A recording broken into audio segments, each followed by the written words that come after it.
Ladies and gentlemen, I welcome you to this press briefing by Foreign Secretary Sri Vikram Mishri on the ongoing developments around Operation Sindoor. We are also joined by Colonel Sophia Qureshi and Wing Commander Vyomika Singh. With that, I hand over the floor to Foreign Secretary. Sir, over to you. Thank you Randeep. नमस्कार, good afternoon, आप सबका स्वागत है. और मैं सबसे पहले अनुरोध करूंगा कर्नल सोफिया कुरैशी से कि वो आपको आज तड़के सवेरे से हुई घटनाओं से अवगत कराएं. Colonel Qureshi. Thank you sir. नमस्कार. 8 से 9 मई 2025 की मध्य रात्रि को पाकिस्तानी सेना ने सैन्य बुनियादी ढांचे को निशाना बनाने के इरादे से पूरी पश्चिमी सेना पर भारतीय वायु क्षेत्र का कई बार उल्लंघन किया. यही नहीं बल्कि पाकिस्तानी सेना ने नियंत्रण रेखा पर भारी कैलिबर वाले हथियारों से गोलीबारी भी की. अंतर्राष्ट्रीय सीमा और नियंत्रण रेखा पर लेह से लेकर सरक्रीक तक 36 स्थानों पर 300 से 400 लगभग ड्रोनों का इस्तेमाल घुसपैठ का प्रयास करने के लिए किया गया. भारतीय सशस्त्र बलों ने काइनेटिक्स व नॉन काइनेटिक साधनों का उपयोग करके इनमें से कई ड्रोन्स को मार गिराया. इतने बड़े पैमाने पर हवाई घुसपैठों का संभावित उद्देश्य वायु रक्षा प्रणालियों का परीक्षण करना और खुफिया जानकारी इकट्ठा करना था. ड्रोन के मलबे की फोरेंसिक जांच की जा रही है. प्रारंभिक रिपोर्ट्स से पता चलता है कि वे तुर्की के असीस गार्ड सोंगर ड्रोन्स हैं. इसके उपरांत रात में पाकिस्तान के एक सशस्त्र यूएवी ने भटिंडा सैन्य स्टेशन को निशाना बनाने की कोशिश भी की, जिसे पकड़ा गया और उसे निष्क्रिय कर दिया गया. पाकिस्तानी हमले के जवाब में पाकिस्तान में 4 हवाई रक्षा स्थलों पर सशस्त्र ड्रोन्स लॉन्च किए गए. इनमें से एक ड्रोन एडी रडार को नष्ट करने में सक्षम रहा.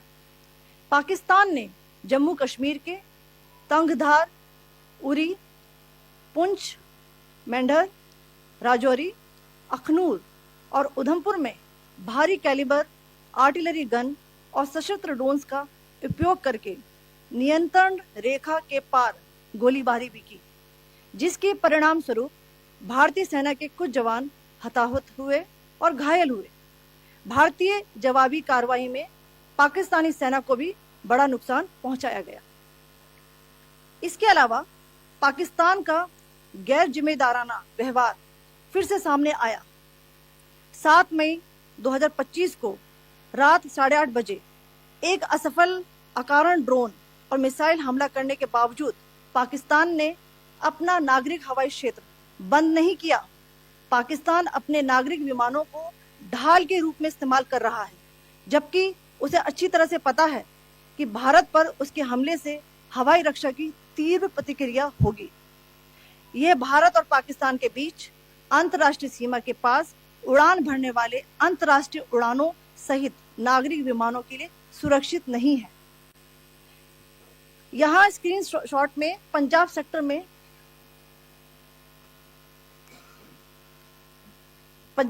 में हाई एयर डिफेंस अलर्ट स्थिति के दौरान एप्लीकेशन फ्लाइट रडार 24 का डेटा दिखाया गया है. जैसा कि आप देख रहे हैं यहाँ पर भारतीय पक्ष का हवाई क्षेत्र घोषित बंद के कारण नागरिक हवाई यातायात से पूरी तरह से रहित है. कराची और लाहौर के बीच के हवाई अड्डे मार्ग पर नागरिक एयरलाइंस उड़ान भर रही है. हाई अलर्ट किया गया है विमान फ्लाइनेस एविएशन का एयरबस 320, जैसा कि आप यहाँ देख रहे हैं, जो कि शाम को 5:50 बजे दमम से शुरू हुआ और रात को 9:10 बजे लाहौर में उतरा. ये सारा डिटेल्स आप यहाँ देख रहे हैं. ये डिटेल्स यहाँ लिखा हुआ है. Can you see this?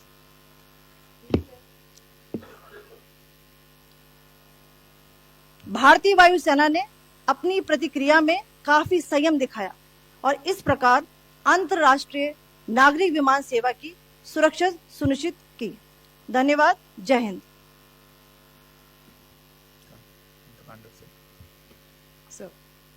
Good afternoon to you all. On the intervening night of 8th-9th May 2025, Pakistan military carried out multiple violations of Indian airspace along the entire western border with an intent to target military infrastructure. Pakistan military also resorted to firing of heavy caliber weapons along the line of control.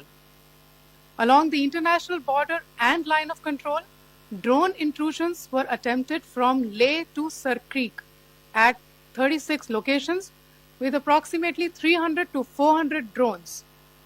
Indian Armed Forces brought down a number of these drones using kinetic and non-kinetic means. The possible purpose of these large-scale aerial intrusions were to test the AD systems and gather intelligence. Forensic examination of the drone debris is being undertaken. Preliminary reports suggest them to be of Aziz Guard Songa drone of Turkey. Later in the night, an armed UAV of Pakistan attempted to target Bhatinda military station, which was detected and neutralized. In response to the Pakistani attack, armed drones were launched at 4 air defense sites in Pakistan. One of the drones was able to destroy an AD radar. Pakistan also carried out artillery shelling across the line of control using heavy caliber artillery guns and armed drones at Tangdhar, Uri, Poonch, Mendhar, Rajouri, Akhnur and Udhampur in Jammu and Kashmir area, which resulted in some losses and injuries to Indian Army personnel. Pakistan Army also suffered major losses in Indian retaliatory fire. Additionally, Pakistan's irresponsible behavior again came to fore. Pakistan did not close its civil airspace despite it launching a failed unprovoked drone and missile attack on 7th May at 8:30 hours in the evening. Pakistan is using civil airliners as a shield, knowing fully well that its attack on India would elicit a swift air defense response. This is not safe for the unsuspecting civil airliners, including the international flights, which were flying near IB between India and Pakistan. The screenshot we just showed and we shall share with you, it shows the data of the application Flight Radar 24 during a high air defense alert situation in the Punjab sector. As you have seen, the airspace on the Indian side is absolutely devoid of civil air traffic due to our declared closure. However, there are civil airlines flying the air route between Karachi and Lahore. Amongst the other civil aircraft that you can see, we have highlighted an aircraft which is Airbus 320 of Flynas Aviation, which was originated from Dammam at 1750 hours and landed later at Lahore at 2110 hours in the night. Indian Air Force demonstrated considerable restraint in its response, thus ensuring safety of international civil carrier.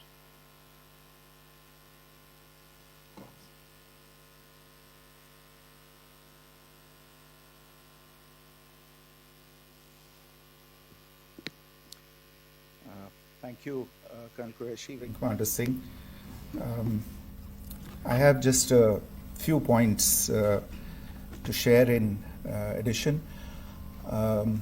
कल रात की पाकिस्तानी सेना की कायरतापूर्ण गतिविधियों से आपको colonel Qureshi और विंग कमांडर सिंह ने पहले ही अवगत करा दिया गया है.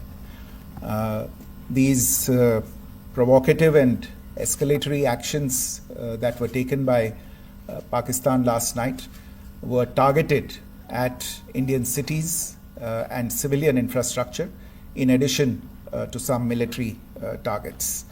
The Indian Armed Forces responded proportionately, adequately and responsibly. ये जो हमले हुए कल रात को भारतीय सैन्य इकाइयों ने पर्याप्त रूप से और एक जिम्मेदाराना रुख अपनाते हुए इन हरकतों का उत्तर दिया. What I want to underline is that the official and blatantly farcical denial of these attacks that Pakistan carried out by the Pakistani state machinery is yet another example of their duplicity and the new depths that they are plumbing in their quest for disinformation. The other point in the same vein is Pakistani claims that they did not target or attack any religious places. You would recall that yesterday I shared with you an incident related to the attack on a Gurdwara in Punch. Instead of owning up to these attacks, Pakistan made the preposterous and outrageous claim that it was the Indian Armed Forces and the Indian Air Force that was targeting cities like Amritsar and trying to put the blame on Pakistan. This is nothing but a desperate attempt by Pakistan to disown its acts of aggression, but it is also true to type in its effort to deceive and mislead the world. It will not succeed. The Gurdwara in Punch in particular was attacked by Pakistan, and some local members of the Sikh community, including a Ragi of the Gurdwara, lost their lives in this incident, as I shared yesterday. TV पर आप इस हमले के चित्र देख सकते हैं. In addition, that we would attack our own cities is the kind of deranged fantasy that only the Pakistani state can come up with. Perhaps they do it because they are well versed in such action, as their history would show. The last point I wanted to make this evening is again this disinformation that is coming from Pakistan about India targeting the Nankana Sahib Gurdwara through a drone attack. This is again yet another blatant lie and part of Pakistan's disinformation campaign. As we saw in the Pahalgam attack, Pakistan is again trying desperately to impart a communal hue to the situation with an intention to create discord. Again, we are not surprised. India's steadfast unity in itself is a challenge to Pakistan. Let me stop there. I have time only for a few questions and be happy to try and answer them. First, I call Siddharth. Siddharth, please. Hi, sir. I'm Siddharth from Beyond. So this is Siddharth, behind, please. The other Siddharth. yes. Hi, sir. I'm Siddharth from CNN News 18. Sir, I only want to know from you the status of Kartarpur corridor. Is it open or not? If you can. I think you're all aware of the situation along the entire India-Pakistan border and the areas around the line of control. In view of the existing security scenario, the services of the Kartarpur Sahib corridor have been suspended till further directions. We'll update you as and when there is a change in the situation. We have a question here. Rishabh. So, good evening, Rishabh from Times Now. So, you spoke about religious places being hit in Jammu. There's another religious place which is a Carmelite nun church that has been hit. What do you have to say about it? If you can explain that to us. Yeah, actually, we do have some information about this extremely regrettable and condemnable incident. During heavy shelling across the line of control in the early morning of 7th May, a shell fired from Pakistan landed just behind the Christ School run by the Carmelites of Mary Immaculate congregation in Puj. Tragically, the shell fired from Pakistan hit the home of 2 students of the Christ School. Both students unfortunately lost their lives and their parents were severely injured. Another Pakistani shell struck a Christian convent of nuns belonging to the congregation of the Mother of Carmel, damaging water tanks and destroying solar panel infrastructure. Several priests, nuns, school staff, and local residents took refuge in an underground hall beneath the Christ School during the shelling by Pakistan. The school happened to be closed at the time, fortunately. Otherwise, more losses would have occurred. Again, we have seen the Pakistani side targeting and shelling places of worship with a particular design. This includes gurdwaras, these convents and temples.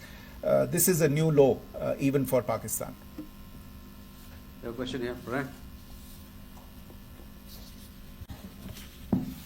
Sir Pranay Upadhyay Amar Ujala से। Sir कल आपने इसी podium से पाकिस्तान के IMF bailout को लेकर और Indus water treaty को लेकर जो टिप्पणी की थी उसकी पाकिस्तान में काफी तीखी प्रतिक्रिया भी आई, और उसके बाद हमने देखा कि पाकिस्तान की तरफ से किस तरीके से लेह से लेकर भुज तक पूरी बॉर्डर के ऊपर जो इन्वेजन था वो किया गया। मौजूदा सिचुएशन के अंदर पाकिस्तान के बेलआउट पैकेज को लेकर और पाकिस्तान के इन अटेम्प्ट्स को लेकर आपका क्या असेसमेंट है? और दूसरा ये भी जानना चाहेंगे कि पाकिस्तान की तरफ से ये जो अटेम्प्ट किया गया था उसका भारत ने अभी तक उस तरीके का कोई जवाब नहीं दिया गया है, तो क्या भारत इसका जवाब देगा जो कार्रवाई हुई है बीते 24 घंटों में? देखिए प्रणय, जहाँ तक इंडस वाटर्स ट्रीटी का सवाल है, मैंने कल विस्तार से उसके बारे में इसकी चर्चा की है। Indus Waters Treaty is in abeyance and as such I have nothing further to add to the decision that was announced by the cabinet committee on security. जहाँ तक IMF bailout का सवाल है, आपको ज्ञान होगा कि IMF की आज मीटिंग हो रही है। हम वहाँ पे अपना पक्ष रखेंगे और जो हमारा मत है इन चीज़ों को लेके वहाँ पे साझा करेंगे दूसरे मेंबर्स के साथ। ये बोर्ड पे निर्भर है कि वहाँ पे क्या निर्णय होता है। और जहाँ तक जो कार्रवाई हुई है उसका जवाब देने का जो आपने जो प्रश्न उठाया है, जो आज ब्रीफिंग हुई है, जो आपको सूचना मिली है, मैंने भी कहा है कि जो आज सवेरे तड़के सवेरे जो गतिविधियां हुई, भारत ने उनका एक जिम्मेदाराना पूर्ण तरीके से और एक पर्याप्त तरीके से उसका जवाब दे दिया है। सिद्धांत? Hi, sir. Siddhant from Vion. Sir, the External Affairs Minister has spoken to many of his counterparts around the world. Yesterday, he spoke to the U.S. Secretary of State Marco Rubio. So, what were the key areas of conversations during that call? Yes, the minister had a conversation with the U.S. Secretary of State. As you can imagine, the focus of discussions was the terrorist attack in Pahalgam and the response that India mounted after that on the 7th of May. The Secretary of State shared his thoughts on these developments with the minister. The minister deeply appreciated the US's commitment to work with India in the fight against terrorism. And he also underlined the targeted measures that India had taken in connection with Op Sindoor. The minister also underlined that India would firmly counter any attempts at escalation from there. But in follow-up to that, as you are aware, there have been a number of other conversations. The minister had a conversation with the UK Foreign Secretary, David Lammy, today. There too, the discussion centered around countering terrorism, for which there must be zero tolerance. And I understand just a short while ago, the External Affairs Minister has also spoken to the Foreign Minister of Norway, Espen Barth Eide, which was also focused on recent developments stemming from the terrorist act in Pahalgam. One last question, Sudhi. Sir, Foreign Secretary, thank you for doing this. Sudhi Ranjan from Bloomberg. Foreign Secretary, India had struck Bahawalpur the other day, which is also connected with the murder of one of us, journalist Daniel Pearl. If you could give us an understanding of what exactly are the reports that you're getting. You're right. Bahawalpur is the headquarters of the Jaish-e-Mohammed terrorist group that is proscribed by the United Nations. Its leader, Maulana Masood Azhar, is a proscribed individual. It is, you brought up the connection with the tragic death or killing of Daniel Pearl of the Wall Street Journal. the Jaish-e-Mohammed was in some way directly or indirectly responsible for the death of Daniel Pearl. But the real connection is through Ahmed Omar Saeed Sheikh, the British Pakistani jihadi who was held in India but was finally released in 2000, and he was the person who lured Daniel Pearl to his eventually leading to his murder. So these are all obviously connected figures, connected individuals, connected institutions, and the attack on Bahawalpur, on that facility of the Jaish-e-Mohammed in Bahawalpur is, I would imagine, a fitting part of this unfortunate incident. Thank you all.